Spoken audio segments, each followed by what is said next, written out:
All right, welcome to the PricePlow Podcast. Today is Friday, April 14th of 2023, and we have Shawn Baier here. We're going to be talking about, well, a lot of stuff because Shawn's been here since the 1990s, and here's the background. So we've been talking a lot about peak ATP, and right here on this podcast, we had Dr. Ralph Yeager to talk about it, and he was on episode 78. So you can go back and listen to that. And then thanks to the legendary Brian Shaw of Shaw Strength, he has a supplement company, Undefined Nutrition. They came out with a structure supplement that we talked about, which has peak ATP, creatine, and HMB. And so there were some questions about HMB. So Shawn is the go-to on HMB. So that's what we're going to get into today. And Shawn, welcome to the show. Can you introduce yourself for us? And then let's get into it.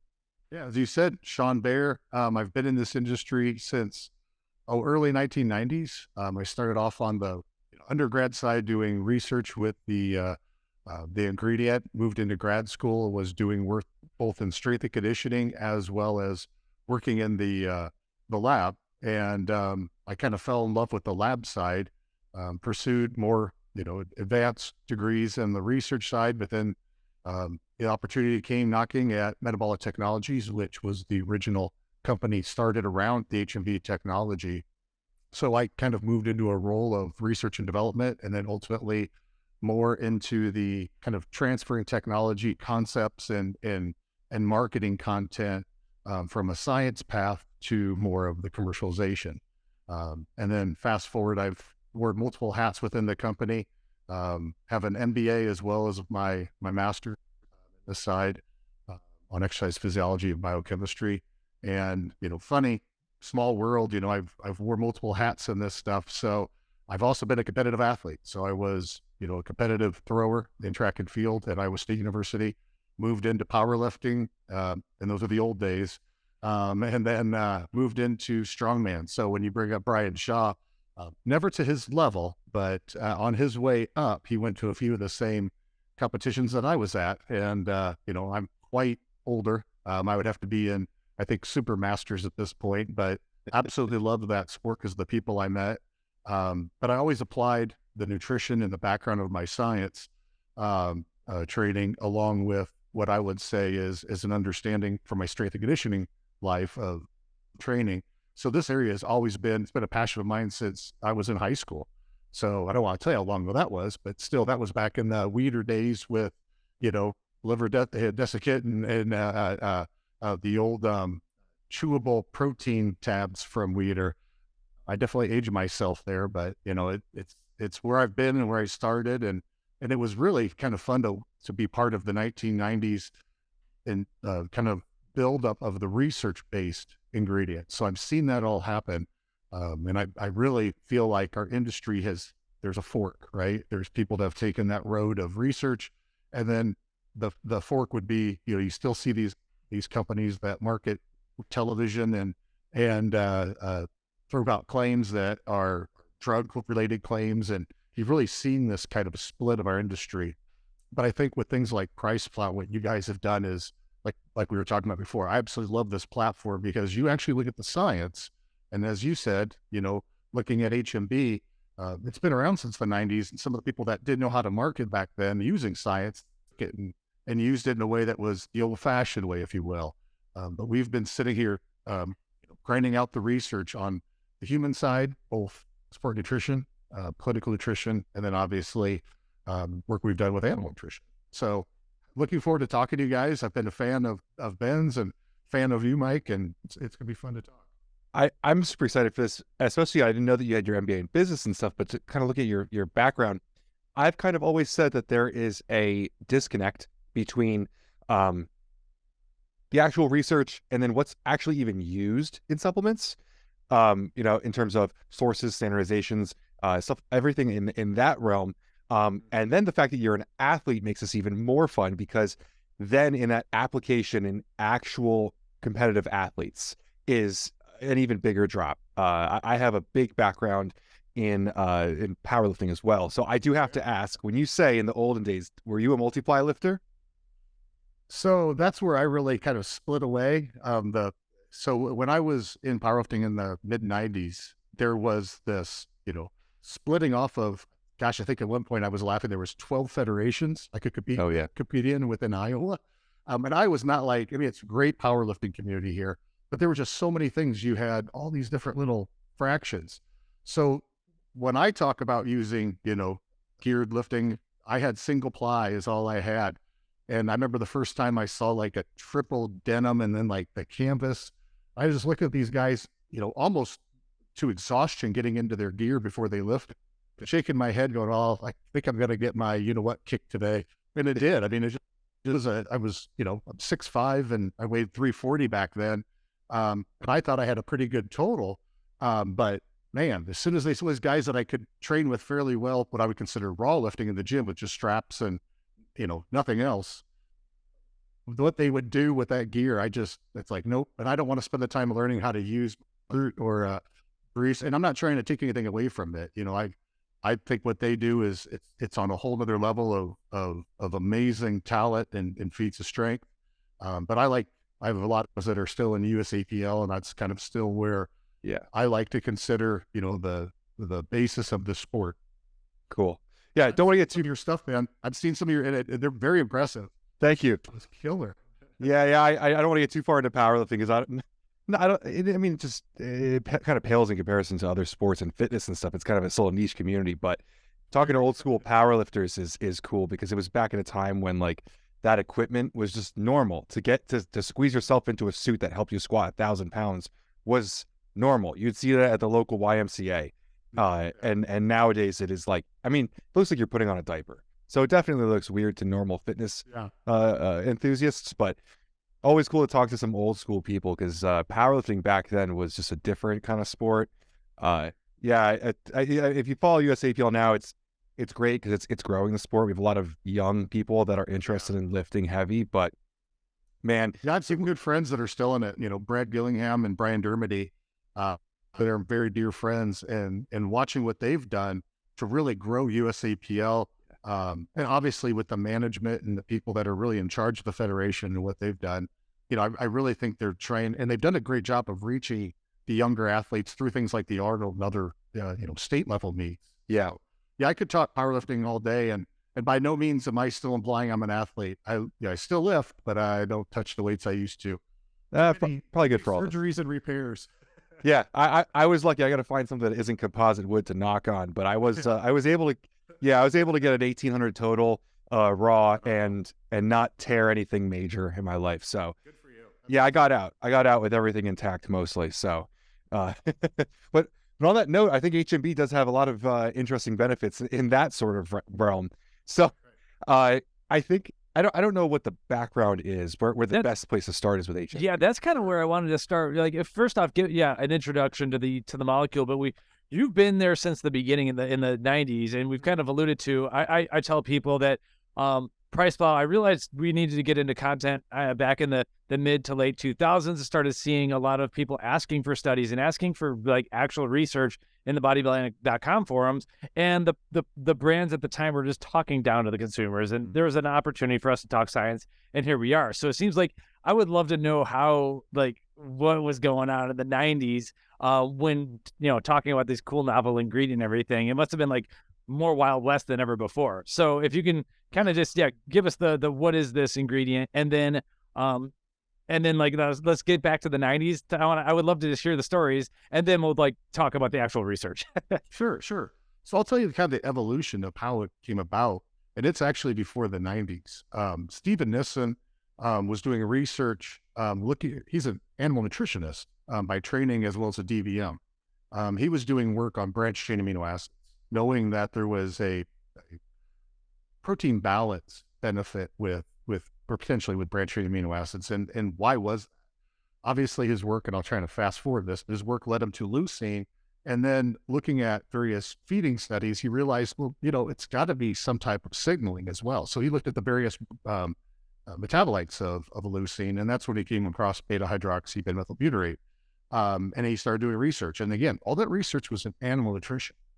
At the same time, and this is typically how this stuff works, when you look at science, a lot of times people look at it as serendipity, but typically it's the right time with the knowledge. So if one person's doing something in one spot because of awareness, typically there's other researchers looking at that same science from a different perspective. And that's what was going on at Vanderbilt University.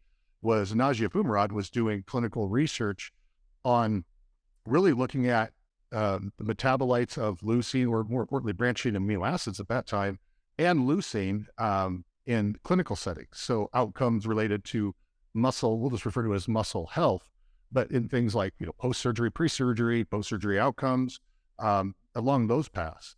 So those two were kind of talking about their research at a kind of a scientific symposium. And like they always joked about, at that time, they were very young in their careers and they were kind of put off to the kids' table. And they started talking about these downstream metabolites, and they decided to collaborate. Again, this was in the 80s.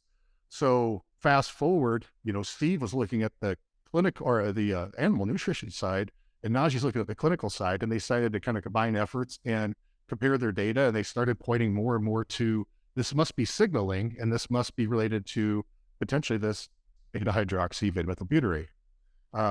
The problem is when they went to start manufacturing it at any type of scale to do large scale studies, they realized this is going to be very cost prohibitive. So Steve, working in animal nutrition, anything you add to feed production, when I talk about feed production, what I'm talking about here is making muscle, right? Growing beef, growing meat faster, growing pork faster. So you can either have economies because there's less time to grow, or you have efficiencies or improvements where you have improvements in immune function, whatever it might be, ultimately making a healthier animal, bigger animal, producing more return for the farmer producer. Nagi's doing similar work, but it is about a healthier outcome of the patient. And that seemed to be the path, is like, okay, this human might be the better way to go, because obviously the producers can't afford much more than fractions of a cent. And at that time, it was incredibly expensive to manufacture. So lo and behold, all of a sudden there's another door knocking, and it was the opportunity from people in the exercise physiology world and sport nutrition. Just at that time, it was, again, very early 1990s, 91. They were really looking at science of ingredients. And there were a few companies that were pointing at things saying, hey, this stuff's in the literature of increasing muscles. It's safe in humans. And that's where some of the original studies took the science from the clinical aspect, knowing it could be fed in human, and seeing the outcomes that you see on the animal side, knowing there was something there on muscle metabolism. And that's when they started doing some initial research in athletes, and I would say moderately trained to highly trained individuals, and then obviously novice individuals. And what they realized was, at that time, protocol matters. And when I say that, everybody here trains, but if you're the kind of person that is just going to the gym and you've been going to the gym doing the exact same routine for the past 3 years, there's a reason why you've been plateaued. With overload training and proper periodization, all those things really make a difference. So that's where they saw this low-hanging fruit, was in individuals that were more novice, that have a huge training stimulus when they first start up. HMB became very much protective in nature. Even some of the data you see in minimizing muscle damage through measuring things like CK or even through methylhistidine, we would see decreases in muscle damage. So that's when it just exploded in the early 90s in research, not the sport nutrition side. And there were, from probably about 1992-ish to, I would say, probably 97, there were just several different studies that the company was funding to figure out what the story is. We had potential customers that were supporting research ideas. And then we obviously had independent researchers that we were supplying the material we could manufacture. So at that time, there were some, key companies like Twin Lab, EAS, Metrex, some of these, old pioneer brands that were kind of in that 1980s, early 80s phase of marketing where, hey, this is actually have science behind it. And they just didn't know what to do. At that time, with creatine and some of the other things that they were really pointing at, even, vanadyl sulfate and all this stuff back then, it was, if you had a study, all of a sudden it was legitimate. But the problem was they would take any kind of endpoint and just say, this is the greatest thing. And, they would do that hype marketing in the magazines. The science was still there. And we were exploring, what's the mechanism of action? What other applications can we have, and move it from sport nutrition? Then it moved to what I would call back into clinical. And that's the irony of this, is that as we moved forward, sport nutrition was still an interest, and we were still supporting studies and moving forward in that path. But it really evolved from the mid to late 90s from just really sport nutrition to back to its roots. We were doing work in clinical nutrition with a formulation of HMB with glutamine and arginine, and ended up being a product called Juven, which Abbott still carries to this day. And that was for everything from wound healing, cachexia, AIDS wasting. If there's a stressor that is causing protein synthesis to decrease and protein degradation to increase, that's where HMB shines the brightest. So again, that's why I brought up the exercise side. And that's why we're here talking about it, is if there's a protocol that is inducing a high amount of what I would consider, lack of a better term right now, just a stressor, that's where HMB will shine its brightest. Because as we know, that overreaching or that pushing is what really causes the benefits. But at the same time, it also causes everything from microtrauma to a demand of greater recovery. And that's where HMB can really work, is minimizing that muscle damage, because we do see another mechanism that's related to the downstream metabolite of HMB is HMG-CoA, and then you see that as a precursor for cholesterol metabolism within a cell. So it improves the cell membrane as well. So we see those two, one, the dual effect on protein synthesis and reducing protein breakdown, but we also see that effect as more of a protective or just providing the substrate for further cell membrane, I'll just say integrity improvement. Amazing. That's kind of the story as a whole. And yeah, I didn't get into the other applications, but we are moving, ironically or coincidentally, back into animal nutrition as we've grown the market through partners. Obviously, TSI is the company that with now Metabolic Technology started as this, little R&D company based at Iowa State University Research Park. And it grew because of the sport nutrition market, as well as our work in the clinical side. TSI was our manufacturer starting in 2000. So that relationship and TSI really wanting to develop their own ingredients, we started collaborating on research. We started obviously collaborating on more than just our manufacturing. They were really helping us with sales. We just weren't that group to go outside the US and try and do sales. We were just, again, small, about 7-8 people working at R&D that were putting on a hat, trying to sell to sport nutrition companies. Then all of a sudden, it started to really grow in clinical nutrition. And that's what we started spending all of our time researching, was not only in, say, cancer patients and AIDS patients that are muscle wasting. We started looking at just age being the stressor, because we all, some people will say, well, muscle health, it's not really a health category. It's a huge health category, because look at the size of the osteoporosis or bone health category. Not everybody's going to get osteoporosis. Sure, you might have some bone density changes, but it's not inevitable. If you look at muscle loss, none of us are going to get out of this without experiencing muscle loss after about the age of 35.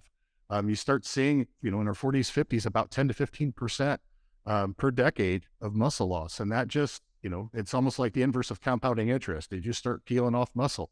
If you're not doing something to counter that, and that can be, obviously exercise, but we know the compliance of exercise in an older adult population, it is very, very low. It's great if they do it, but that's not the masses.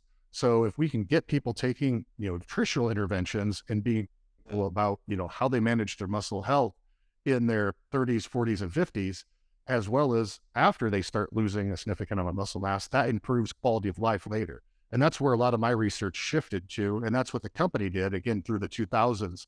And now here we are again with this partnership with TSI, and ultimately acquisition by TSI as one company. Now we have that ability to really offer the ingredient, in terms of economies of scale, with just the size of the manufacturing capability. We're able now to go back finally to animal nutrition, and not just like companion animals, taking care of your aging dog or your performance canine or equine. We're actually looking at, production again, because now the cost is much more manageable because we make, so much material.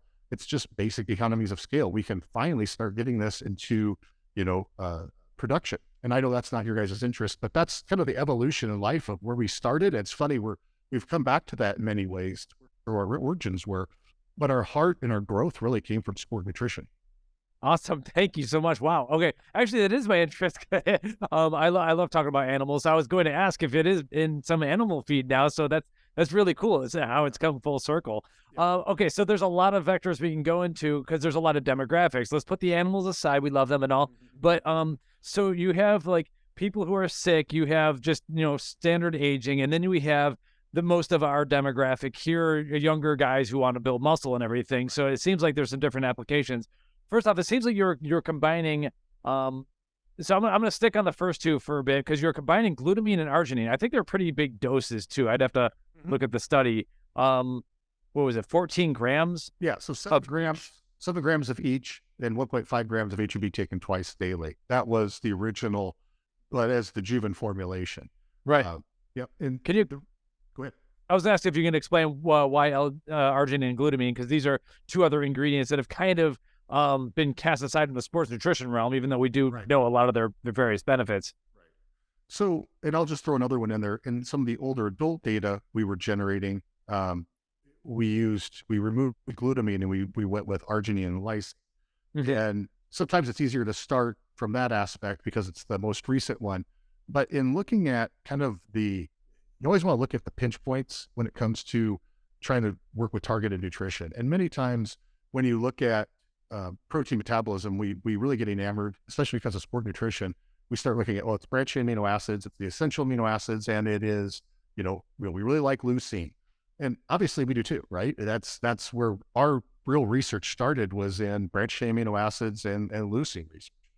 But when you look at something like lysine, why do we ever add lysine to this? Well, look at the population we were talking about, older adults. Unfortunately, when you see the biggest impact is when their nutrition intakes have been compromised in some way. And the rate limiting amino acid for protein synthesis is lysine. The three of us on this call, and probably most of the people listening to this, never have to worry about that. There's plenty of lysine in the diet from what you probably consume. But unfortunately, what we were learning in looking at some of the early studies with the older adult population and looking at the literature, what was really interesting, what we found is that sadly, many people that, in their 70s, 80s that we were wanting to recruit, they live alone. And when you live alone, you tend not to make the same, multi-macronutrient meals that you made when your family was there. So what happens? We found in the literature that a lot of older adults gravitate towards grain-based diet and poorly managed grain-based diet. So it's easier to have a bowl of cereal or piece of toast and then go about your day, and protein drops, everything kind of drops. And what we found was that lysine was a concern. There's a lot of, although they were getting some protein in their diet, the quality wasn't the greatest. And one of the rate limiting amino acids that we identified, and it comes from our background, or many of the researchers that we worked with had animal nutrition backgrounds, and they would point to lysine. So then when we, looked at that was something we kind of evolved the formula from HMB, glutamine, and arginine when we were researching for older adults. And we realized, okay, this is something we want to add, and we want to make it manageable from a composition and osmotic load. So you don't want too many amino acids if they're drinking this in the morning on empty stomachs. So we really want to make a balanced formulation. The arginine was in there with glutamine, and that's really the term that we were using, and a lot of the scientific community was using this. If you look back to work by Adrian Barboul around arginine, and I believe it was Wilmore around glutamine, they were looking at these as conditionally essential kind of a situation. And arginine was, there was a lot of solid data around arginine in immune health. And again, let me remind you, we were looking at cancer cachexia and AIDS wasting. So with some of the protease inhibitors and some of the things that were used around AIDS wasting, glutamine seemed like a very logical choice, because you would see so much changes in glutamine levels in these individuals that were on these various protease inhibitors and even some of the chemotherapies. What we find out later is that some of that change was actually the breakdown of muscle. Glutamine would actually elevate, and that was probably because the other amino acids were being taken up and recycled. But we did see some interesting effects. And again, it goes back to brain, lung, and some of these important tissue types in terms of their glutamine utilization. So that really kind of all tied together, and we felt like that was the proper amino acid profile, as long as, again, they were getting a normal protein diet, and normal being just about the RDA. Many of these people that were going through, say, chemotherapy and radiation treatments, appetite is suppressed. So you really have to be selective on making assumptions about, overconsumption of protein above the RDA. You have to really kind of hedge to bet that the targeted nutrition should really include specific amino acids that test that out. So this was definitely a combination of the thought process of Naji Vimarad, who again is an MD and has that background in the clinical side, and that was his input that really formulated Juven and then ultimately Revigor, along with Steve Nissen, obviously his background in protein metabolism, as well as John Rothmacher and John Fuller, two researchers that were at the very beginning days of doing the HMB research. They both are protein metabolism experts, along with Steve and Naji. So they were really the experts behind that formulation, or those two formulations. And then we saw that bridge in. Interestingly, EAS launched a product called Muscle Armor, because some of the same things that we were seeing in the clinical side, EAS pointed at it and said, hey, as a next evolution after our first couple HMB products, we really want to get technical here. And they in their kind of, to their credit, they actually formulated a very expensive formulation using 7 grams of glutamine, 7 grams of arginine, 1.5 grams of HMB, because they were really hoping to grab hold of that same benefit. I mean, high doses of arginine, we know, have an effect as a growth hormone secretagogue. It's not down in the 5 gram or 3 gram. Unfortunately, it's up in the 20 grams. So if you really want to push that, it's possible, but I wouldn't go out and say, okay, you need to take 30 grams of arginine. If you're eating a quality protein diet and you're a very healthy young person, you're probably already maxing out that system. But when you're talking about people that are in a clinical setting or even a very aged setting, that additional arginine does help to make sure that, it's more than just an amino acid building. Right. That was going to be my next question. So we have like the sick individuals who there are some products already for them. And then you have like standard aging, like my parents are just boomers, still healthy and everything. They're not eating 20 ribeyes a day, but they're eating decent and everything. Are there still benefits for like just the standard muscle wasting prevention of just using HMB, or like in general? It's tough to know someone's diet, obviously. No, from a science standpoint, let's really look at the literature. Literature tells us, obviously, and I don't want to get into the argument of you just overconsume protein and everything's fixed, because to me that is just the most ridiculous way to look at nutrition. And the other extreme is to look at the RDA. Yeah, I have the RDA, therefore I'm covered. When I'm 70 years old, I guarantee you the RDA will be nowhere near what I need, because again, I'm 6'5" and I still, I'm not super lean, but I still walk around, 265. There's no point in my life, I don't think I'll ever be sufficiently covered by the RDA. And I say that because if you're meeting your demand for the amino acids that are delivered from protein, right? Anything that's above that is just an extra calorie. It's excess of calories. I'm not saying that, that's equivalent to excess calories. If I'm going to overeat something, I'd probably overeat protein from a nutrition standpoint. But with that said, you look at what we do right now for a lot of what I call muscle health. We point at protein and say, consume, consume, consume. But we forget with older adults, there's a little bit of an imbalance going on here. We see decreases in the ability to really have that machinery, if you will, turned on. We see in the literature, it's very well established that you see an increase in protein breakdown and you see a decrease in protein synthesis. So I always like to equate HMB as kind of give the example or the anecdotal kind of, kind of story here of if you look at a house being remodeled, you can have as much construction material delivered there as you want, which is my analogy to protein. If you don't turn on the people doing the remodeling or the building, and the kind of turn off the destruction that's happening on that house being an older house, you're never going to get anywhere. You can have all the building supply sitting in the front yard and you're looking at a still broken down house. So what HMB does, and it's not going to fix every problem, but it's those small shifts, because with age, and it's the situations too, but with aging, we see a slight decrease in protein synthesis, and we see a slight elevation in degradation, and that slight can build up over time. So what we look at is that net balance. What HMB can do is actually, hedge those back up in the right direction, where we turn on a little bit more protein synthesis, similar to what we see with leucine. But what makes HMB so unique is that it actually minimizes that protein breakdown side of it. So you're not going to stop it, nor do you want to stop it. But we see that improvement in protein breakdown, because that protein turnover is an important part of protein metabolism. Ultimately, the structural and functional elements of protein, it's the health that turns over, or the health of it is determined by the turn. But you want it to be net balance, or at least net build. If you're a bodybuilder, you really want to be net build. But that's the important part of this is, net positive is where we always want to be when it comes to muscle health. But again, HMB is that trigger, or that signal, if you will, set it back in the right frame. And that's why it's such a good fit with protein. We see it in plant-based protein. I'm probably going to butcher the way you pronounce the last name, but it's Rittig.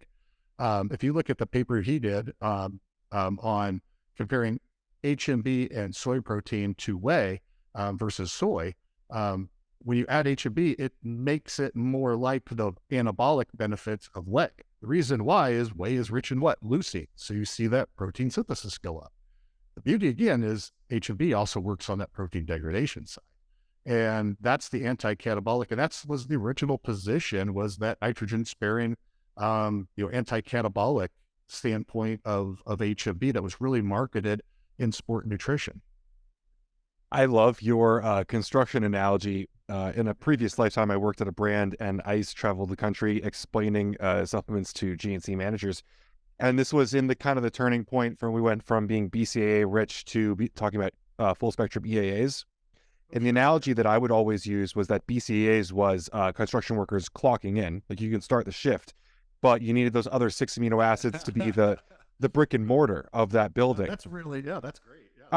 Just at the time, you're talking about minimum wage workers that needed to understand nutrition. So it was probably the best analogy that I could do. But I love that analogy. It makes so much sense. And I like how you talk about this, because especially, I'll talk about the sports nutrition side of things. Being in that net positive, that building mode is for some reason hard for a lot of people to understand. And most often when I work with athletes, I end up defaulting to, like you were kind of saying, just overeating protein. For most athletes, there's not going to be a negative benefit, or there's not going to be a negative reason for just eating more protein. Just if you're over-consuming protein, most active athletes, if you're doing your job by being active and recovering well and hydrating and doing everything and recovering, that protein is most likely not going to get stored as fat. In fact, I think there was a study about over-consuming protein that said just that, but I'll let Mike cite that, not me. But I most often resort to just saying, hey, probably overconsume protein. Like that's you're not going to hurt by adding some more chicken breast or some more beef to your meals, maybe more eggs. That's the key part. What you're talking about there is lean sources of protein. Yes. Fortunately, if you look at what the people are doing when they see, more protein's better, some of their choices. I mean, when I want to give you the years because it ages me, but I'll just say it anyway. In the early 90s, when we were doing when I was working with strength and conditioning after I finished, my own athletic career, I'll tell you right now, some of the food recalls that the athletes would give me, it's like, what'd you have for protein? Well, I had, back then it was like a Slim, jerky. But let me tell you, back then it was very highly processed, and even more so than what you see now. At least now there's healthy, jerky choices and meat choices. But so many times athletes don't necessarily, especially I would say the ones that are kind of dabbling in it, they don't think about the quality of protein. Mm-hmm. And I'm not saying everything has to be top shelf, gold standard whey or the, with the Muscle Techs and all these products, the best of the best brands. I think those are excellent protein sources and you should be using those. But then they'll go to, I don't want to butcher any fast food names here, but then they'll go to a fast food place and they'll spend, $20 on garbage sources of protein. And I think if they raise an eyebrow when you have to pay, $30, $40 for quality protein. If you really want to be a bodybuilder, if you really want to be in strength sports, let's start basic nutrition. Let's look at what we eat on a day-to-day basis at every meal. Let's look at quality protein we ingest, and then look at supplements that are there to facilitate what your goals are. So many times I hear people that are, I take this pre-workout and I take this and I take this and I take this. It's like, what'd you have for breakfast today? Powdered sugar donuts. Okay. That sounds like a great plan, but Mike's heard me say this a few times in the last couple of months, but my life got so much better and I became such a better athlete when I stopped worrying about meal timing and macronutrient like specificities, and just eating good sources of good food frequently. You know, like And just it's smart supplementation, because supplementation is supposed to be that supplementing your diet. yeah.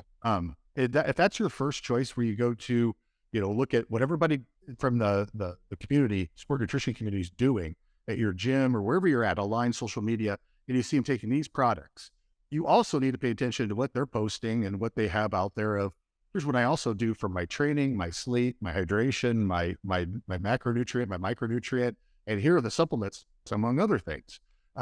Really keep that in context. And what you'll find is that, there are, and also, what do you pay? If you're the complacent lifter or athlete that's saying, I just got to find something to help me get over this plateau, look at your nutrition, look at your sleep, and look at your training first. And then when you have all those pieces put together, that's when supplements do their best. And that's what I would always argue is the story on HMB. We had people say for a long time, oh, it only works in novices. Oh, the problem is, if you look at some of the protocols of these studies that were done, it's laughable. I mean, it's like, you guys, there's no progressive here. They start, it's an 8-week study or 4-week study, and they start at level X, and they never really get above level X in their training, their regimen in terms of stimulus or intensity. So if you're not causing that demand for adaptation, again, it goes back to my story. If the building blocks are there, there's no stimulus for protein synthesis and degradation to be somehow out of balance, and typically that comes from very intense training. So does it work in athletes that are already training? Yes, but they have to push the envelope of their training. And I would say the novices, it's even easier to see, because any stimulus at that point is a stimulus to see that change. That's why we see improvements, again, in aging. We see it in cancer cachexia, age wasting. We see it in intense downhill running and cardiovascular training, intense resistance training. You notice I keep saying intense when it comes to the training. There has to be a stimulus above and beyond. If you take a 24-year-old healthy, young person sitting on the couch or sitting at a computer screen, and they're, eating a relatively healthy diet, they're relatively healthy. I don't want to get anything about obesity or overweight or trying to lose weight. I'm purposely painting a picture of a very healthy individual, just doesn't happen to partake in any type of intense training. They're just very active. Will HMB help them? Probably not enough to be measurable. Is it still having an effect? It's still there. It's still present, but they probably don't have a demand. They don't have a stressor. They are trying to, push themselves, where you see the increase in protein breakdown. You see the increase in that micro trauma and damaging of the muscle fiber. There isn't a demand to really recover from, just like there's not a demand for any of the other scenarios I painted. If it's not there, I could say the same thing about most supplements. If there isn't a metabolic situation or physical situation that's going on that you need to supplement, it won't have that benefit. But most people that I think that listen to you, their goal is to put on muscle, to increase strength, to have better body composition, all these very basic foundational sport nutrition goals or mindsets. Some people want to stand on a stage. Some people want to be the best on the platform. And some people want to compete, in an arena. All these different things, that mindset of pushing the body and trying to optimize training, that goes back to what you guys talked with Dr. Yeager about, with ATP. It's getting that extra rep, rep at the end of that last set. That's the one. Muhammad Ali always talked about, he never started counting his sit-ups until after it started to be excruciatingly painful. Now, there's a hell of a mindset, right? I'm not condoning that everybody should train to over reaching and complete failure. There's very practical knowledge out there about overreaching and overtraining. And there's even more scientific knowledge about proper periodization, macro and microcycles, and setting the stage to have that. And if you use, again, proper nutrition coupled with the right amount of sleep, hydration, and then you supplement your diet with things like HMB, ATP to push that training, HMB to recover from it, I mean, you're hitting that sweet spot. And obviously, you have a bias because you work around those two ingredients. I do because those are the pieces that we started looking at beyond, and we found to be very vital. I think there's some also great ingredients coming out on the performance side. I think what Ralph's team's done with Parazanthine, there's a great example of science showing what can be done. we have tons of people that don't like to feel on caffeine, don't respond well to it. We got cut off with a disconnect, but you're discussing research. You're excited. Parazanthine, Ralph Yeager's doing Dr. Ralph Yeager's doing a lot of great things. And then, where are we going from there? Well, I guess what I was going to say is that's a great example of using an ingredient. I know with Muscle Tech, what they've done with the product, Euphoric. I know a lot of athletes that are using that because they do have problems with caffeine. So there again I just want to point out that, with everything else considered, first, you got the right nutrition, right sleep, right hydration, proper training. These are the tools you can use. The Parazanthines, the PKTP, the HMB. There's other nutrients out there. I point to them all and say, hey, if there's science behind them and you're training the way that these studies show, these ingredients can provide benefit. That's what you're ultimately wanting to go for here. So I do want to pull back and kind of you started going down the whole of intensity with training and protocols and studies, and I think this is a really great discussion. We actually almost went into this at the beginning. I almost went there when we were talking about old school powerlifters. We're talking about old school versus new school. And I was going to say one of the biggest things, especially, I'm going to rag on them for a second, USAPL competitors, one of the things they always were saying to me when I was at the peak of my powerlifting around them was that, they seem to have a slower progression in training. And I was reaching heights very quickly. And to me, it was a difference of intensity in the gym. It was knowing exactly how much volume I could recover from. It was knowing the exact intensity that I needed to take it to. And for most people, that intensity, I would say, is about 2 steps out of 10 further than they think they need to be already. And I know that intensity in protocols has been a hot topic for studies for HMB over the years. And I'll be honest with you, in preparation of the content, I actually don't know as much about HMB as probably Mike does. I definitely don't know as much as you do.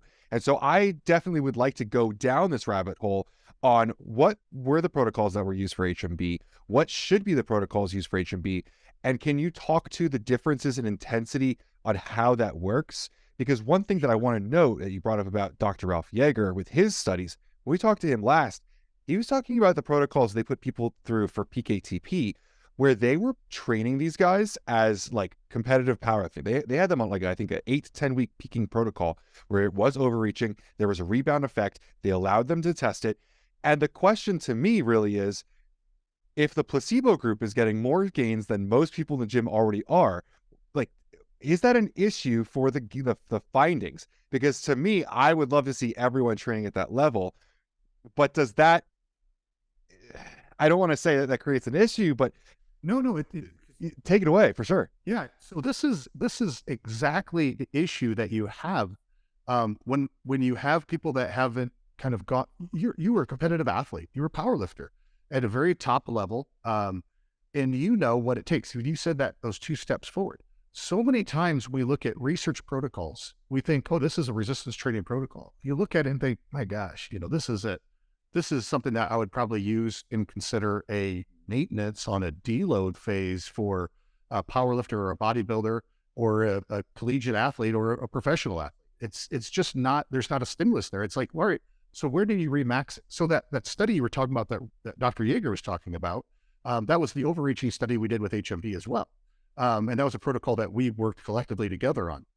The reason why is that we know you have to push yourself. So when you look at HMB, the original research, and why I said we were looking at novices is because that's where we wanted to start. Is if someone's starting to do a training protocol, you really want to make sure that there's a proper amount of stimulus, or in this case, I would say the stressor is there. Not only do you have the stressor of trying to recover from the session, but you also have that micro trauma that, what eventually leads to delayed onset muscle soreness. We wanted to see if we had an effect there. We knew we had a mechanism that probably worked on that cell membrane integrity. And if that's improved, in theory, you should recover faster and have a healthier muscle cell. So with that said, that's where we started. But then we'd have people saying, oh, it didn't work in trained individuals. So you start looking at the protocols and you start doing more research on the studies themselves. For example, we did a study, or we read a study on HMB. It was published in the journal Strength and Conditioning Research. And we were looking at going, wow, these guys, they trained pretty hard. There was no effect. So as scientists, we asked the question of, God, the protocol seems very solid. Let's do a little bit more investigation here. When we investigate, we bought the material they said they used. It was one of the few studies that, they were trying to say, oh, look, it doesn't work. We analyzed the same material they bought off the market, 0 HMB in it. So the studies that people point to and say, oh, see, this one said it didn't work. One of two things has historically been the issue. One, it was, well, there's a few things, but, being underpowered, we don't want to get into that. That's more of a scientific conversation. When you see trends, they'll point to it and say, oh, this just didn't work. Well, it was an underpowered study. You only had 10 subjects, but you needed this if you really look at the analysis of what you put them in through. But let's put that off to the side. There were some studies that didn't really have HMB in the product they thought was an HMB product. Again, that was only a one that we know of, but that still happened in the scientific literature. Another one is it's the biggest one is protocol. So many research scientists look at resistance training protocols and say, as long as we're increasing it by X% a week, it's progressive. But as you know, Ben, is especially with the powerlifter mindset and bodybuilder mindset, if you want to make it real to world, it's going to be more like that overreaching, because people that really are trying to push themselves and do it in a natural way, and they really want to do it through nutrition and all those pieces I talked about, you need something like HMB to help you recover, and you need something like HMB to keep that in balance. You also need things like, I don't refer to them as energy drinks. I refer to them as more of a stimulant drink. So things like caffeine, all those little pieces that helps you push that little bit more. Peak ATP, it helps you push that extra rep, and that extra rep is where you really make that difference. So when we look at protocols as research scientists, we've always wanted to do studies that, we look at a running study. We could have done a study that was a very standard, person going out for a jog every night after work kind of protocol. You're not going to see much there. What did we do? We did a very progressive volume approach with the downhill running component. Why? It induces a lot of damage. And guess what? Those athletes, they improved their anaerobic threshold, where they improved things like, actually, let's just talk about the very one up front, is they had reduced muscle damage. They had an improvement in recovery, or the readiness to perform. And then moving it forward even further, when you start looking at the benefits, we saw an improvement in VO2 max. We saw all these different things, but that's because they had a training stimulus. So going back to your kind of reference there, well, the placebo group even gained. I would argue that's kind of the point of training, right? We want to optimize whatever we can do. And if the placebo gains and this nutrient, whatever nutrient we're using, if that can provide a benefit either to improve intensity so we can train even harder than that, or recover from that, or whatever other, benefit you're looking for your product can bring to the table, I want to test it in a place where the placebo is making gains. And then what can I do above that? What really scares me is when you see some of these training protocols and they say, oh, this product didn't work. You look at the placebo and over 8 weeks, they didn't make much of a change. Well, what kind of protocol would you have kept from training on a program that gave you, 3% increase in any variable over 8 weeks? Absolutely not. No. Yeah, absolutely not. So why do we accept it in the literature as being, oh, this is a protocol? It's not a good protocol to test what your model is. And we're trying to test again, the ATP studies that have been done, they're trying to test to see if you take this product, can I get that extra rep at the end of that set? Can I push my maxes or push my relative effort relative to my max farther and farther each session? And then our HMB studies, can I recover from that intense protocol? If you see a drop off in strength with the placebo and you see a maintenance or even a slight increase during that overreaching with HMB, there you go. It's having that effect. But unfortunately, once you have a study out there that someone says, oh, see, this one doesn't work, that's the one that becomes the flagship of, see, this is a bad product. So it seems to me with these studies, like there are two real setups that we need to be looking at. For a peak ATP, we're trying to give these guys an alternative fuel, and we need to see how well that fuel works. But for HMB, it seems like the cards have been stacked against our athletes, because we're talking about putting them into a deficit in terms of giving them some sort of stimulus and seeing how quickly they can come back from that. But if we're not giving them enough of a stimulus and they're already eating well, hopefully these guys are trained athletes, there's no reason for this HMB to help them recover in a better fashion. So to me, it seems like we need this intensity. We need to see that the placebo group is seeing gains on their own to see if this HMB can even fathom to come back from that. But I think that goes with HMB across all applications. There's got to be a stressor. the stressor could either be growth. When you're looking at, say, animal nutrition, you're trying to put on more muscle or more meat production. You're trying to push that envelope. So that's where HMB shines. There's also, we won't get all the animal nutrition stuff. There's also benefits to, the outcomes on body weight on litter size.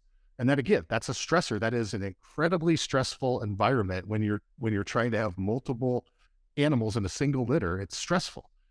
You look at the references I made before: wound healing, cancer cachexia, age-related muscle loss, all those different elements, right? Those have a very significant stressor. HMB in downhill running, HMB in intense resistance training, HMB in individuals that are just starting an exercise protocol for the first time. Those are all intense stressors. I don't want to compare them to the same stressor of a condition or disease, but it's still what is putting stress on that muscle physiology, if you will. And it goes right back to my story about the building blocks. You can have all the building blocks there, but if that stressor or that shift in that balance isn't there, and you're not trying to mitigate muscle catabolism or breakdown, HMB won't really shine bright. And that's okay, because, someone says, "Oh, I can't believe, you go out there and talk about how HMB in some situations doesn't work." Well, but I'm a research scientist. You want me to lie and say it works all the time? It does. It technically is doing what it's supposed to do at all time. It's just whether or not the physical needs it. And I mean that by saying if our muscle does not need the HMB at that time, it's not under any stress, what good is it going to do? And matter of fact, what good is most supplements going to do? And then not to mention, what does excess protein do? If I'm sitting in front of a screen for 24 or 16 hours a day and laying in bed 8 hours a day, and I'm taking some type of muscle building supplement, it's not going to do anything. I've got to train. Again, I go back to your background in powerlifting and what you said about, the placebo gaining. I always go back to that. I like to read what the placebo did and almost be first to say, was this model sufficient to do what their goal was to do? If I'm trying to increase the benefit I get from resistance training or endurance training or anaerobic high intensity training, anything that's in there, I want to look and see what the outcomes were or what the endpoints were, the hypothesis was, but I want to see what the placebo or the control group performed or how they performed. And then I can go back and say, okay, what did the intervention do? Did it provide greater benefit? We see data in sleep, right? There's all kinds of data in collegiate athletes now, and it's very remarkable data. There's a curve in terms of injury and prevention of injury or mitigation of injury and incidence of injury when you look at sleep time. Same kind of thing. Is it looking at the control side of that? Well, unfortunately, is a lack of sleep. And we have that data set because many college athletes experience this. But as soon as they start getting that in line, we see some amazing effects on recovery. And that really comes down to the biggest risk for soft tissue injury is your ability to recover and the ability to maintain that joint stability from, adequately recovered muscle mass. And we start looking at those things, and obviously you have a whole bunch of impact factors, but when you start talking about science, you should always, look at what the placebo did in your model and then kind of go from there. Okay, wait, so I have to ask, so you said that there was a study on HMB where you saw there weren't gains and you sent it out for testing and there was no HMB in the material that was studied. Are you telling me that there's a study floating out there that says that HMB doesn't work, but there was no HMB in the material? Yep. And we wrote a letter to the editor, and the the Journal of Strength and Conditioning Research was, obviously it's a great journal. The next issue that was in there, and it was included online as well, our letter to the editor saying this didn't have it. We had test results and everything. So is it used much anymore? No, because our letter is sitting right behind it, and it should be, and all the other publications after that reference that it says we tested this and it's not there.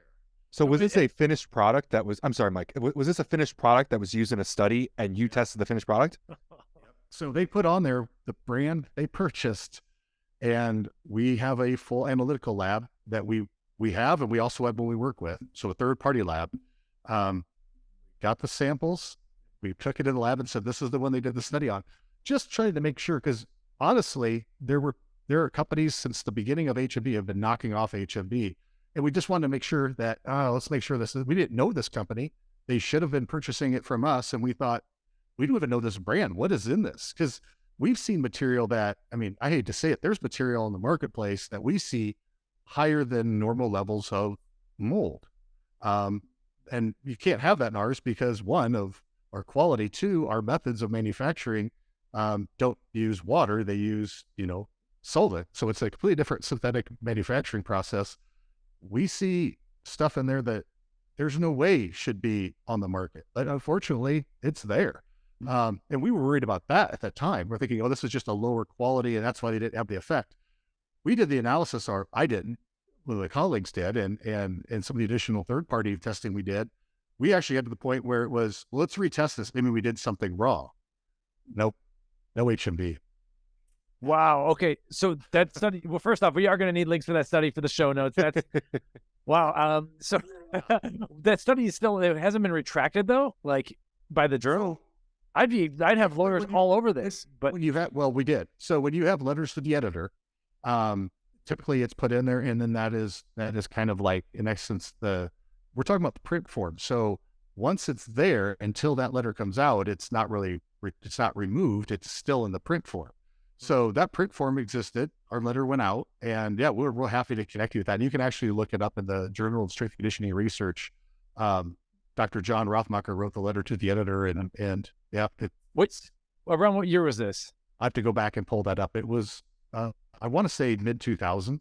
Okay. Yeah. Wild times back then. And so glad that the industry has gotten so much cleaner. Like a lot of the stuff we just couldn't be doing if like there's so many better brands now. And there's so many good manufacturers who know are doing the right thing. So good. Okay. So take it a step further, right now, I think in our industry as a whole, the biggest thing we have to make sure we're being,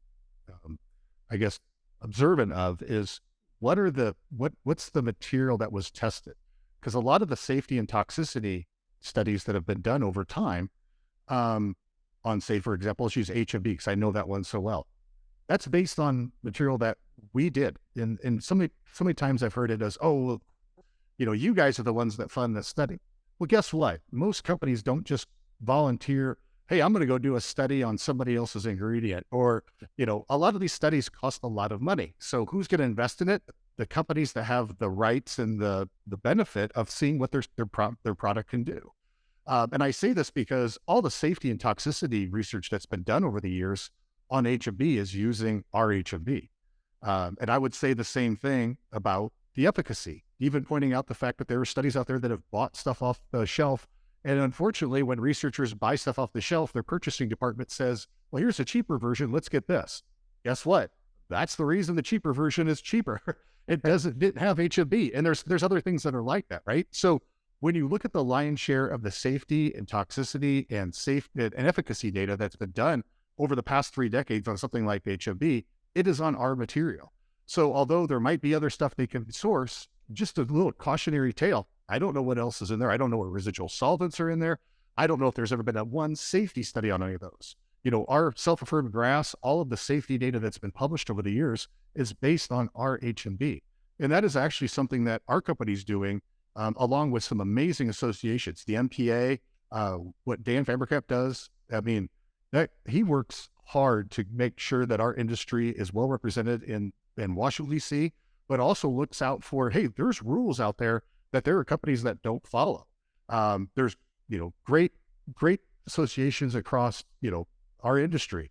And they're really trying to take a proactive approach to protect our industry. I think what you guys are doing with the research side and being front to mind to the consumer is so important, because so many times what gives us a black eye in this industry are companies that just slap something in a bottle and put a label on it and sell it out of the garage.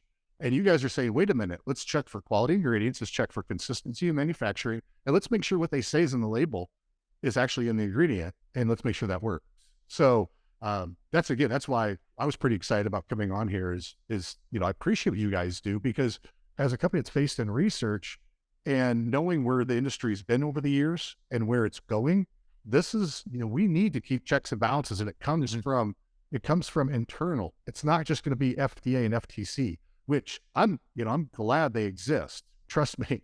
But at the same time, this has got to come from internal too, of consumers saying, I'm not going to buy a product that doesn't have the real stuff, or I don't want to work with a brand that doesn't, match what's on the label. And that goes for everybody from the influencers all the way down to the consumer buying their first product. Our power is in our pocketbook. I've always said that when it comes to purchasing, and HMB has a very long lifespan because it does produce results. It just can't work miracles. If you're not going to go in the gym and lift and train, I don't care what let's not go to a dark route here, but I don't care what you take from a dietary supplement standpoint, nutritional standpoint, you're not going to have an impact if you don't have a stimulus to train. Can we get a little bit more granular then with these studies and ask, over the years, there obviously been studies that say that it works. There have been ones that don't. Can we talk a little bit about the studies that do show benefits? Can we talk on a specific basis? Maybe what was done, what were the claims that were able to be pulled from that? Yep. So, some of the early studies, there was I think it was 1996. That was one of the first real training studies. And that was actually in football players. And I would say it was two real points of that study. One was looking at dose, and it was very simple in nature. It was 0, 1.5, and 3 grams of HMB a day. And there were increases in muscle strength. There was increases in muscle mass. And there was, more importantly, at that time, we were just trying to figure out mechanism. We saw a lot of the indicators of a reduction in muscle damage, which allowed I would almost refer to it as that readiness to train again.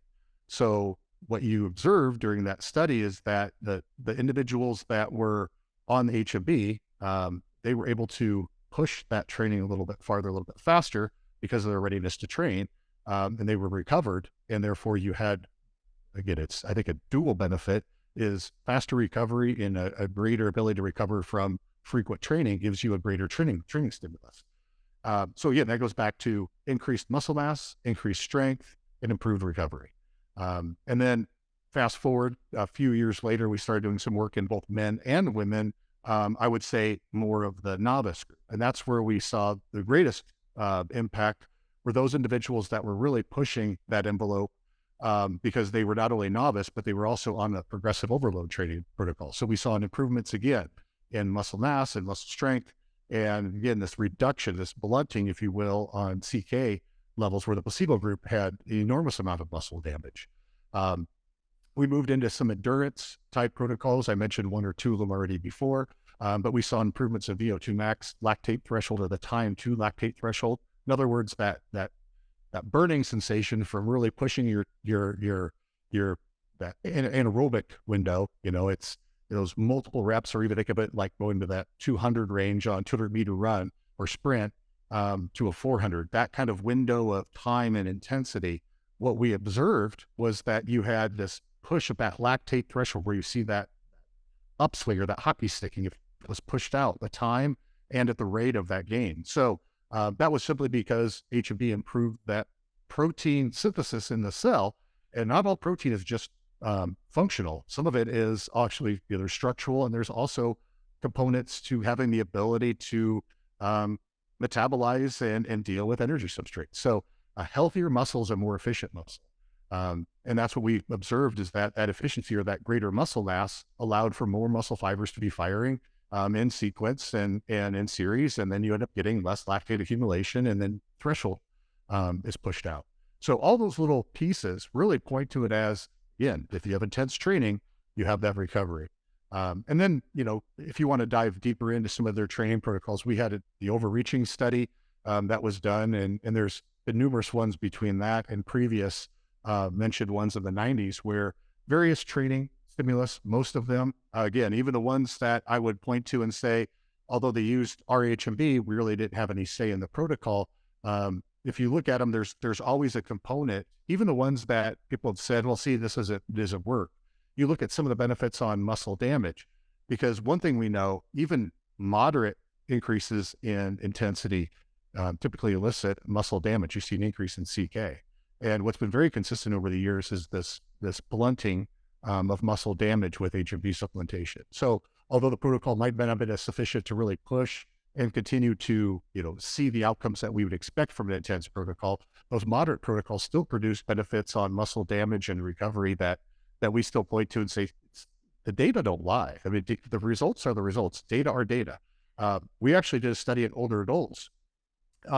was a year-long study, and it wasn't in a training protocol. It was just, free living. What was really interesting about it is that, and it led to future patents and other research, was that although we, in the HMB and arginine lysine, like we started off talking about, although they gained muscle mass, only about half of the subjects on the HMB group, we saw an improvement in function and strength. And we really try to figure out, well, what would be the cause of that? We know there's a disconnect, as we age, the unit fiber and efficiency and everything there, that to look at somebody and say, oh, they have a lot of muscle, they're going to be strong, and oh, they don't have very much muscle, they don't have much mass or much strength. That's kind of simplistic thinking. We've all seen, especially in the world of powerlifting, we've seen very small people that produce some very large totals. So it's per unit of fiber. But with age, we see this, this kind of separation where it's the neuromuscular junction, or it might just be the efficiency, whatever it might be, we see this disconnect. So we thought maybe it might be something there. But then through analysis and through some other work we were doing, we happened to look at vitamin D levels in these people. And what we discovered was, guess what? If you're insufficient in vitamin D, it's not just a HMB related phenomenon. It's a muscle function. It's actually cellular function issue. So when we talk about vitamin D deficiencies, we're talking like rickets. We're talking, that 15 nanograms per milliliter kind of level. When we start talking about sufficiency, it's 25, 30 and above. And that's really, we see that sweet spot in a lot of the benefits of vitamin D outside of just bone health. So when we went back and did a retrospective analysis, which was published by Dr. John Fuller, you look at that data set, it's very, very compelling. If you have vitamin D below that sufficiency level, you don't see the improvement in function. Although you saw an improvement in mass, you didn't see the improvement in function. So then again, the reason why I bring this up is because, a lot of people would point to that and say, oh, look, HMB didn't increase strength and function in this population. But as research scientists, I was taught by some great researchers. Again, I brought up Steven Nissen's name and I brought up Najia Boomerang. There's been a whole host of researchers that have influenced me. Rick Sharp, there's just Jeff Stout, Joey Antonio, all these people. I always appreciated the way they thought, because they pointed out why? The data are the data. Either you did something in your study, or there's something in your study you're not seeing. If it's not what your hypothesis, or your null hypothesis, whatever you thought was going to happen, if it doesn't happen, you got to start asking why. The truth is there, right? It's data. It's your job to figure out where that information is kind of pointing. And when we did that retrospective analysis, and then we went on and did a proactive approach, guess what? When we supplemented vitamin D and made sure everybody in the HMB group was sufficient, there we got that benefit across everybody who gained mass, also gained strength and function. And that's when you start scratching your head and go, okay, where does this all apply? So we started doing work in, again, we're trying to look at a bigger, obviously it's a benefit to our company to have a bigger, broader audience in consumer group, right? So we started looking at middle-aged women. We're a group that we had done some work in men that were maybe skewed a little bit older than our typical training study. And we really wanted to answer the question of, in just a free living middle-aged woman, does HMB provide benefit prior to, reaching that stage of older adult where you start experiencing greater repercussions of muscle loss? Can you have an earlier intervention? Is it bigger? One of the really interesting things in this study just published, we saw an improvement in intermuscular adipose tissue. And why is that important? Because when we've always seen an improvement in body composition with HMB, right? We've seen improvements in increasing muscle mass, but also a result in a decrease in body fat. And it's not just a relative, it's an absolute. So we actually see decreases in fat mass, but that's always been subcutaneous measurements. When we saw the decrease in intermuscular adipose tissue in this study, it really made us start thinking, okay, this makes sense to some of the mechanism work that's been done over the years. We know HMB in cell culture work increases protein synthesis and reduces protein breakdown in a muscle fiber, again, this is outside the body, this is cell culture work. We also saw an increase in beta oxidation in muscle fiber.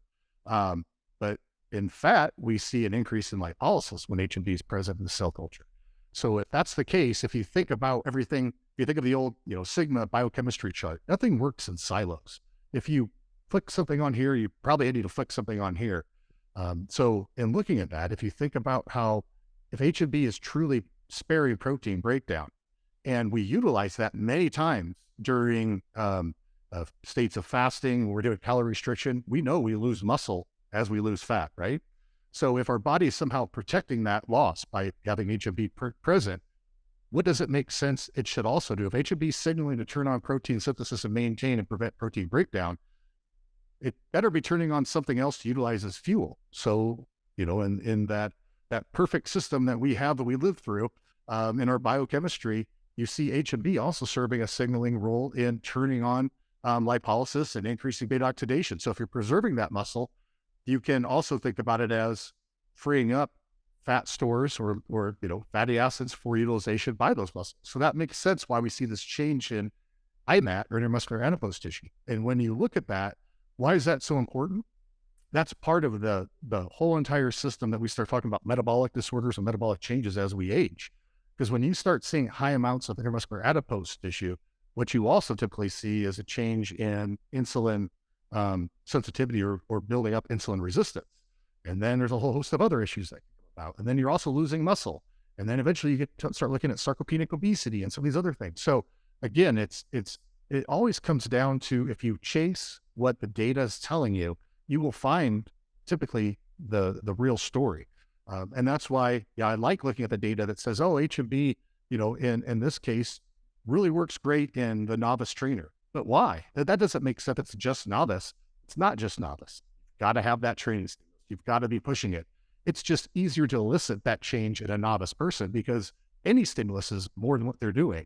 And I know, Ben, when you were powerlifting, as you said, you had to go 2 steps further than what you think you can do. And the sad part is, you got to do that 2 steps further the next time you train squat, bench, deadlift.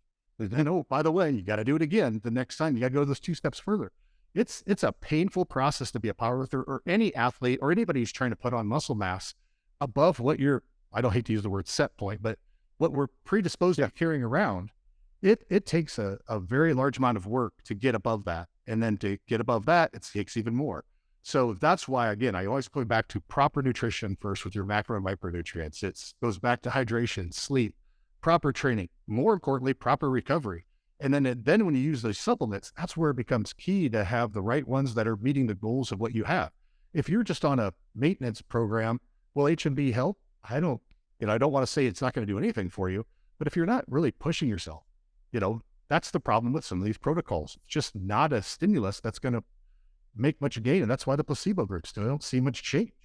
I think the concept of the maintenance that you said, like that specifically tells me HMB probably won't work, because if you are going into this with the mindset of maintenance, you're probably not going in there with the intensity that you need to make a change then, right? So I totally love what you said.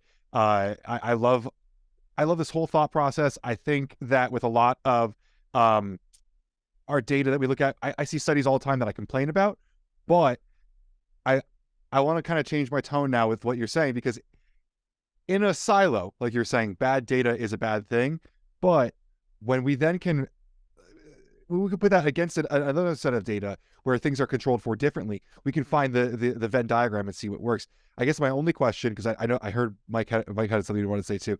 My only question that I want to ask before we get moving into Mike's subject was just, how intensely do you guys control for diet? Were you keeping these guys? Were you giving them a plan? Were you just asking what they were?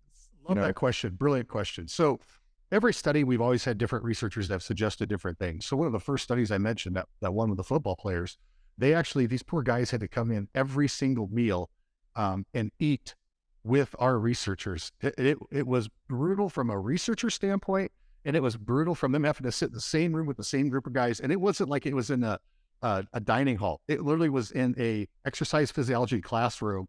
They were brought their foods in trays, and they had to sit there and eat it. And that was not only recorded the weights and everything that was brought in, but it was also everything they didn't eat. And, luckily I didn't work on the food side, but that's complete control, right? And those studies, to do this day and age, I mean, you're looking at, I can't even imagine the cost, because you're really in almost like one of those, like Vanderbilt has these research centers where they can really control every element. And the costs are just they're unrealistic for people to do nutritional studies for, say, like a company looking to do nutritional intervention with a product. Now, what else have we done? Typically it's diet recalls and just trying to get a feel for what they're eating before we do baseline testing. And then, the old please make sure you're maintaining the same type of dietary regimen you've done before. One of the biggest problems you always have, and it brings in variability, is you're talking about college students. So, it's like, oh yeah, my diet was the same, except, last Saturday I didn't eat a single thing, but I consumed my calories and alcohol. Like, oh, great. This is not going to really add a variable that we want to deal with in our studies. But for the most part, we have found where we've done research, a lot of times if they recruit from exercise physiology departments, the undergraduates, I don't want to imply that they all live a healthy lifestyle compared to the other college students, because we know that's not true. But again, if you get them engaged and you really teach them that this is for this purpose and this is why we're doing this study, without somehow breaking blinding, it's important. And there's been other problems. We've heard stories of subjects selling their supplements to their friends, and you do analysis on them, and you're like, we have to throw this subject out because their plasma levels of HMB are background noise. They didn't take the supplement, and they were in the treatment group. So you kind of there's all those headaches, but that is our best effort is always to control that. Now, there's been some studies too that have said, okay, well, we know protein intake in college students is a challenge, so we'll give at least a serving or two to both the control or in essence, it becomes a control or a placebo, but it kind of is still a placebo because they're both getting, it's just another component to their regimen they're on, because the true placebo then would be whatever you're masking or matching to your HMB supplement. But a lot of times they refer to those as controls. But again, it's just another element or component to the study. A protein in the HMB group and a protein in the placebo group, because these might have been individuals that don't really think about diet, don't really consume the right amount of protein. And it's just a way to make sure that we're all at least hitting the RDA. Or at least some recommendation in literature that supports, say, 1 gram per kilogram of body weight kind of scenario. So for the most part, we've always tried to, I think that comes from the randomization and blinding too, is that you're pulling from the population. So what is in one group, in theory, if it's powered correctly, it should be in the other group. But unfortunately, there's always variables that tie in. And one thing I want to point out too is, one of the really, I think, excellent effects of HMB is this mitigation of delayed onset muscle soreness. When you do less damage, you have less delayed onset muscle soreness. So many people, benefit from that, not just the intense trainers, but even some weekend warriors, people that really escalate their training, maybe because of they get together with a group and do strongman on the weekend, and they're shot to get back in the gym for 3 or 4 days. HMB has been shown to really mitigate that damage. Therefore, you don't have to have that kind of recovery period, extended recovery period from that excessive damage. And I bring that up as another example in the study. We had older adults in one of our studies showing up with these weird fluctuations in muscle damage. And obviously we weren't seeing that, in the later data sets when we did analysis in the HMB group, where we'll go back and looking at it. And what was really kind of cool, and it just goes with living in Iowa, when we did this study, that they were out shoveling snow. So never would you think you'd have to control for physical labor, but when you need to get your car out and you're in a study and you decide to shovel your entire driveway and you haven't done anything physical for 6 months, you do a lot of muscle damage in a 2-hour time period shoveling out your driveway. Then heavy wet snow, especially, yeah. It's backbreaker. like one of those things where you go, I never thought to control that, but you try and control as much as you can, but that is part of being a double-blinded study and recruiting. If you could get one perfect subject and another perfect subject and match them up and do 2 different treatments, in theory, you remove all variability, but that's impossible. So that's why you have to have a bigger N. So great question on the nutritional side. We try to do our best, either in some instances very much control it, which then creates is that real, possible? Or if we really recruit well, really making sure we match up on size and all these other things that really are variables that impact your variance in your data set. Awesome. Okay, so I have a 2-part question, so I don't lose you too much. But so in general, what if I have a 300 gram per day protein that I'm able diet, and I'm able to consistently do that, and I'm going into an overreaching cycle? Will HMB have as much of an effect if I'm just overgorging protein? 190-pound guy right here, 6 foot, so nothing, not your size. So that's a lot of protein, and it's obviously very hard to get. So that's my first part of the question. Would HMB have as much of an effect? And it seems in general that mechanistically, HMB is really more of it's more on a signaling side than a substrate side, right? That's kind of what I'm assuming. Yeah, I would kind of position it just as you just said there. It's not a building block. It's more on signaling, and it's that component to it. And the only substrate I would say it contributes to then is, as I mentioned before, when it is ultimately metabolized to HMG-CoA, that is a precursor to cellular cholesterol. So eventually it does have an endpoint. It can be metabolized and removed. It can be, further progress down that leucine pathway, if you will, until you get to HMG, and then it's, cholesterol synthesis within inside of the cell. Not what we think of like HDL, VLDL, LDL. It's actually that membrane cholesterol. So I don't want to say it's not substrate at all, but Yeah, gotcha. essentially it's contributing to that pool of cholesterol. Now, when you go back to your inquiry, so that we get that question a lot of, could I just give more leucine? In theory, you can, but remember, leucine works from the data we have. And I would say the data we have, not just what we have in our own company, but the literature as a whole. If you look at what most high levels of leucine does, it's an increase in protein synthesis. And that's why, when you look at proteins rich in leucine, that is why they have this, I've heard it referred to, and I know it's been in several papers, this anabolic benefit of whey protein is, directly to the leucine effect. But there's been a great study, I think it's Wilkinson, looking at HMB and leucine comparatively. If you look at leucine, there's a, X-fold increase in mean protein synthesis. HMB, X-fold increase in protein synthesis. But HMB has the other side of the equation and also reduces the protein breakdown. And you simply don't see that with leucine supplementation. So again, you didn't ask about leucine supplementation, you asked about protein. To even force, you have to look at, all right, let's just assume 300 grams of protein equals maybe 30 grams of leucine. Mm-hmm. Right. At 5% of that, you're getting 1.5 grams of HMB. And that's assuming there's no feedback inhibition down that metabolism pathway after leucine going to HMB.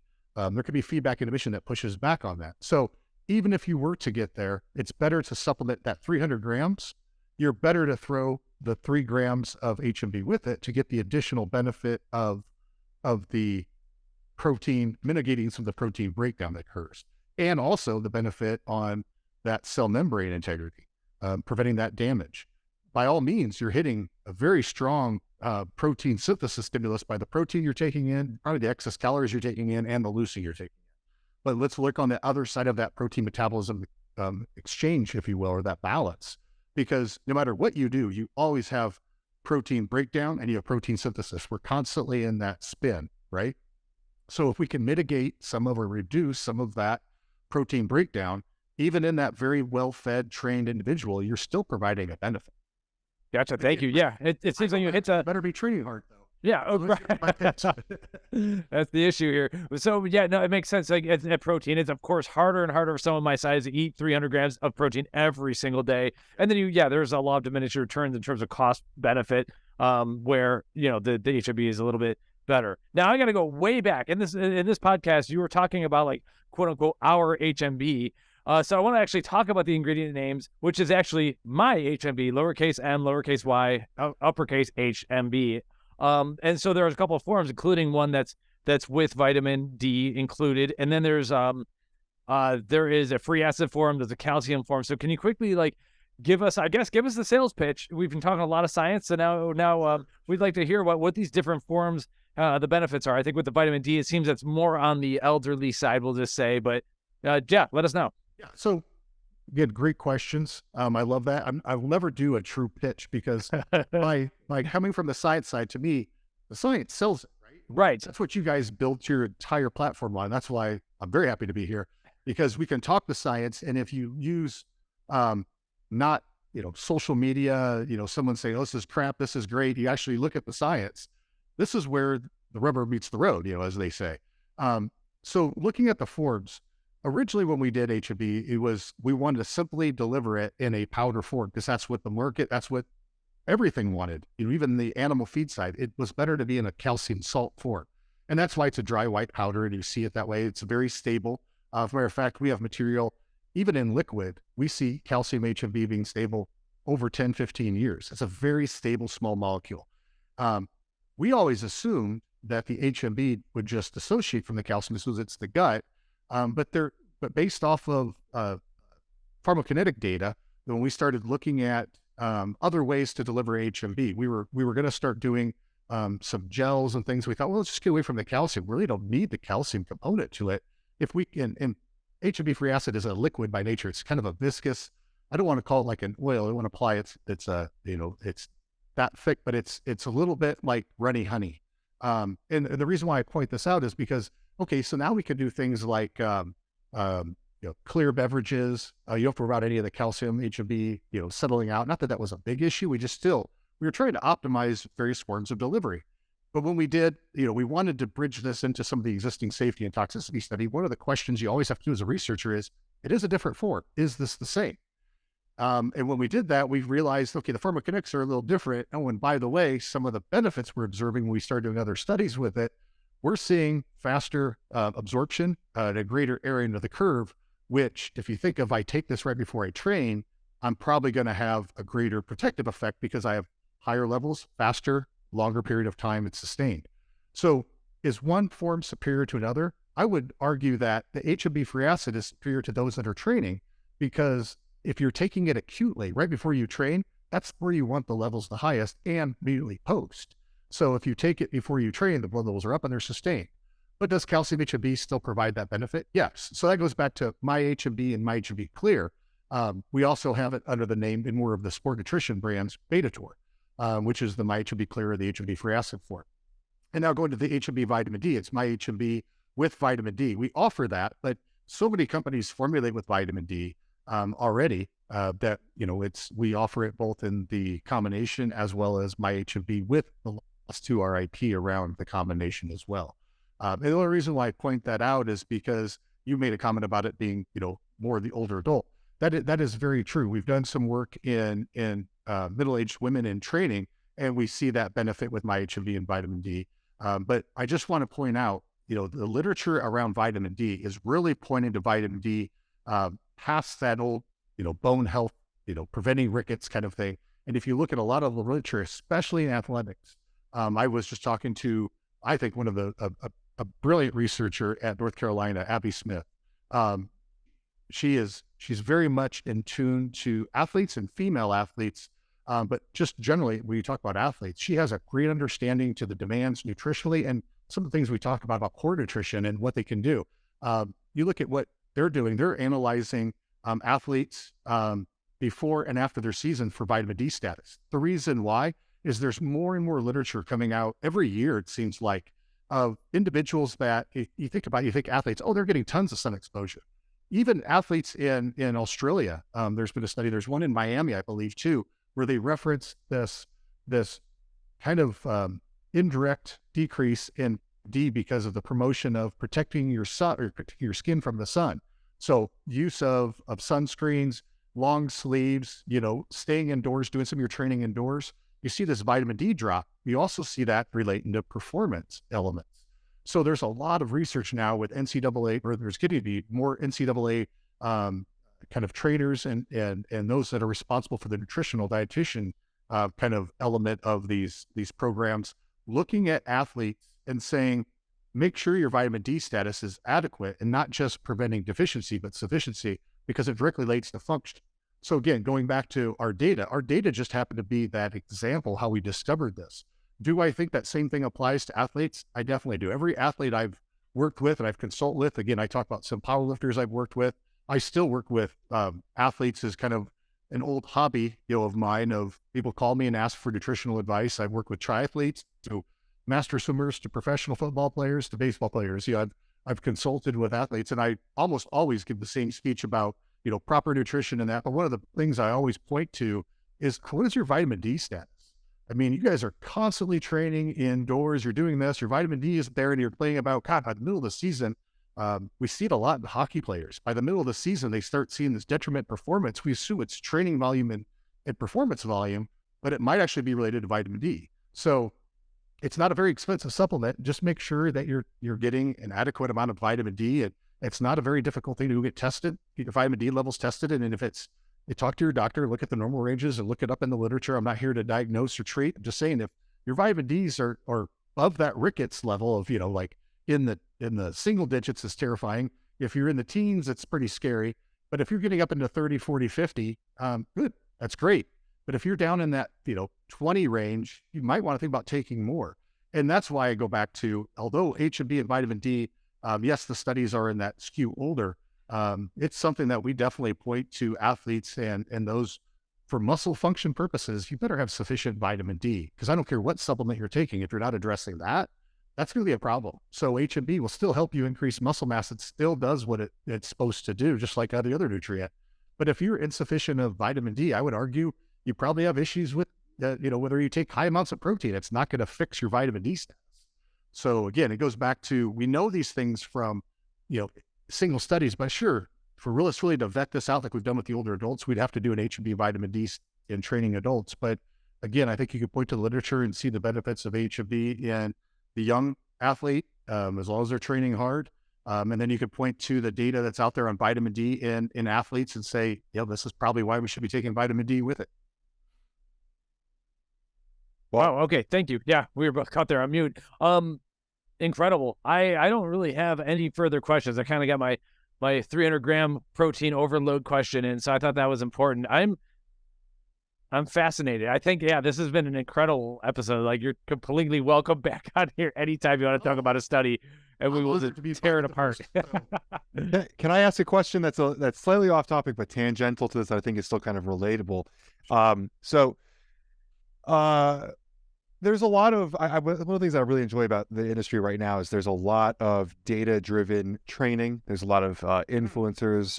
Dr. Mike Israetel is a very prominent one who's making a lot of content that is supposedly, it is data-driven.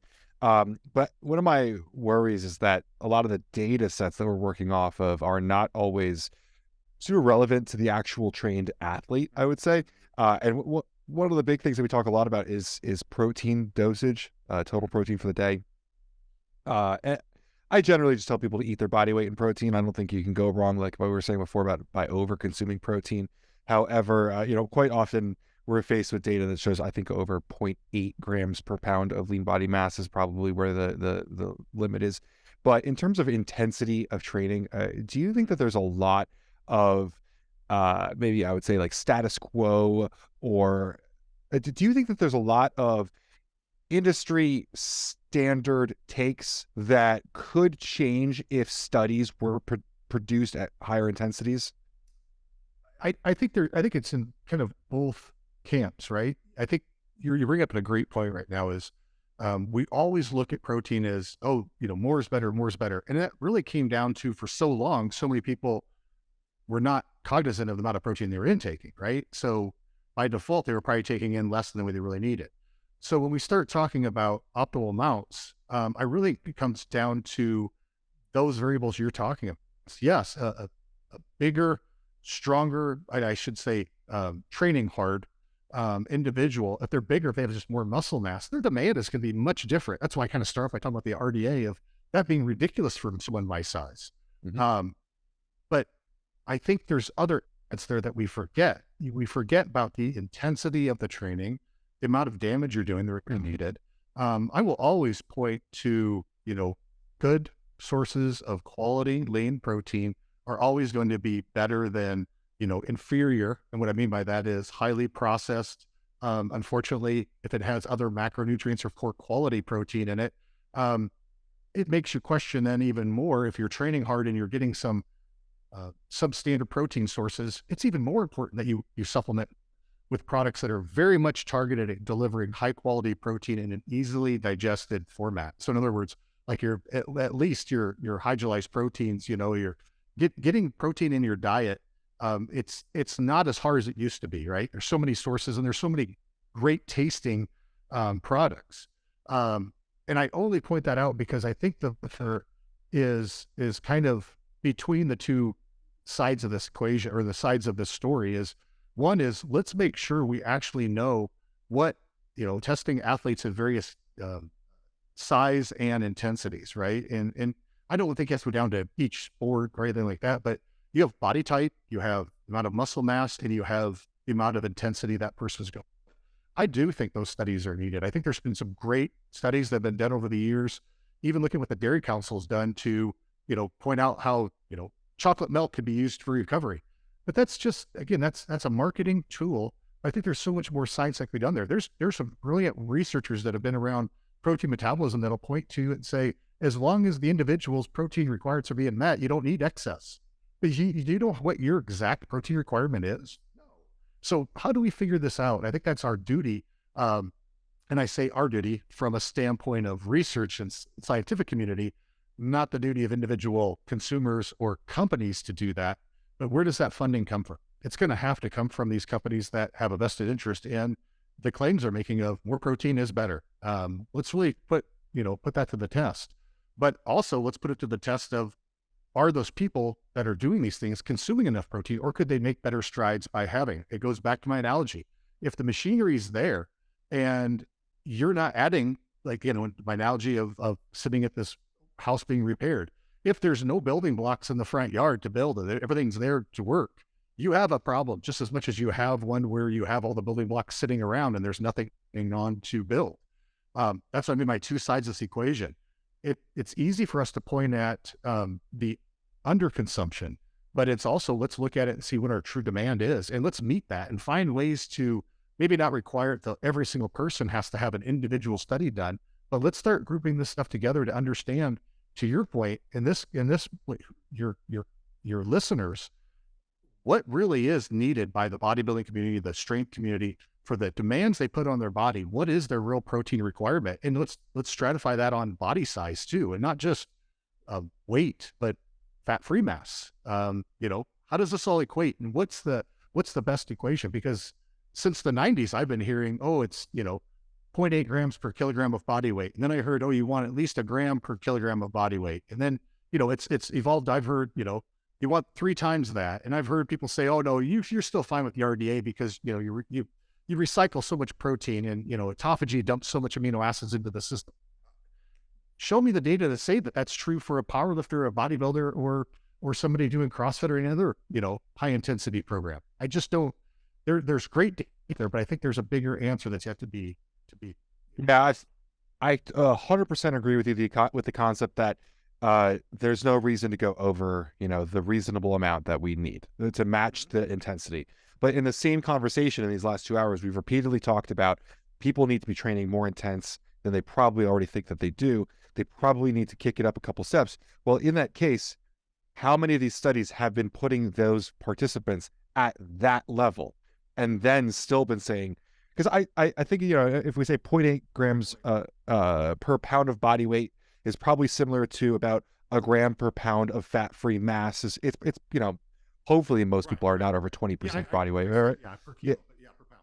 Yeah. So I think we can all probably agree that around your fat-free body mass in protein is probably a good amount.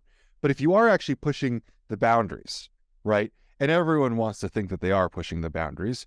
But if that is true, how many of these studies are really pushing them? I'd like to actually kind of go back and look at the studies and see how many of these were really pushing them, because I'll go back to when Dr. Yeager was talking about his studies. I mean, they had these guys training in groups. They were pushing each other.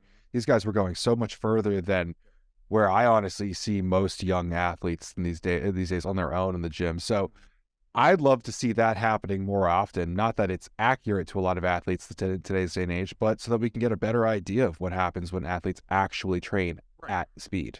And let's make sure we're being safe here too, because when we did those studies, one of the biggest things is that was, they were streamed and they were under care of an expert. We don't want to just send people out there and 2 steps forward, let's do damage, let's hurt ourselves, let's get injuries, let's risk life and limb. The reality is most people need to be cognizant of what their limits are, but then also not be afraid to push the training to a point that really is closer to your, I want to say right at the limit, but out of your comfort zone is what we're talking about. We're not talking about dancing to the very extreme of the cliff and not stepping off. We're just talking about get outside your comfort zone and push the training. And with that, and again, I'm trying to protect us here a little bit too, is anytime you do something with an intense training protocol, you should always talk to a physician first, right? We just get that out of the way, is we're making the assumption people are doing that. But let's also be honest here. Most people don't go much farther out of their comfort zone. They think, oh, I'm training hard because, X, Y, and Z, whatever justification they have. But in reality, most people can push their training harder than what they do, because there's a reason, again, why I started by saying, there's a reason why people are in plateaus. It happens to people that train very, very hard, but still there's a point in their training or a point in their nutrition or their sleep or some element to what they're doing isn't allowing for them to properly recover and push the envelope. So many times, though, it is the progressive overload, periodization. I mean, as a powerlifter, you know this. You got to have these microcycles, macrocycles, and mesocycles all structured out. And if you don't know what those are, and you're saying, well, I've been plateaued, I've been doing the same program, and I try and push my bench by putting some forced reps or some negatives in there. Come on, there's a whole bunch of great, especially, my day and age, we didn't have apps on our phone to do this. Some of the apps that are out there, like Juggernaut and some of these other ones, it's amazing what these people are doing to put out there, programs that help you really see through and go, oh, I guess I don't do the same workout every week. Every Monday is my bench day. There's some excellent programming in an app that you can carry in your hand, and you can take the thought process and the research out of it. Listen to what PricePlow says about supplements and nutrition, get one of these apps, and you've already beat half the battle of why there's complacency and plateaus. Yeah, Mike, there's actually this app, Juggernaut AI. It's actually an AI app that writes your programming for you, and it's incredible. It's brilliant.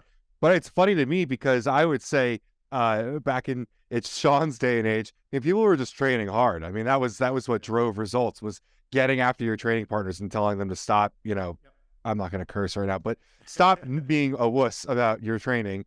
And that was enough, you know what I mean? Like, I think I was the tail end of that. And that's, it's easy to be up here and be complaining about kids using AI on their apps for their training in today's day, but there's so much at people's disposal with the internet now that I think intensity. The elite fitness systems on the bodybuilding side, all the way to, wasn't that long ago when bodybuilding.com had great content. I don't know them well enough to know, but there was content and programs on all kinds of platforms, and that's the beauty of access to information. And then there's I just brought up one app name. There's numerous apps that have that. So, there was definitely an evolution from, you got your program from some guy at the gym. You might have got a program if you paid $100 to a trainer, and she had, the most recent recommendations from ACSM or ACE, and even those, you kind of looked at it and went, I do a lot more than this already. Yeah.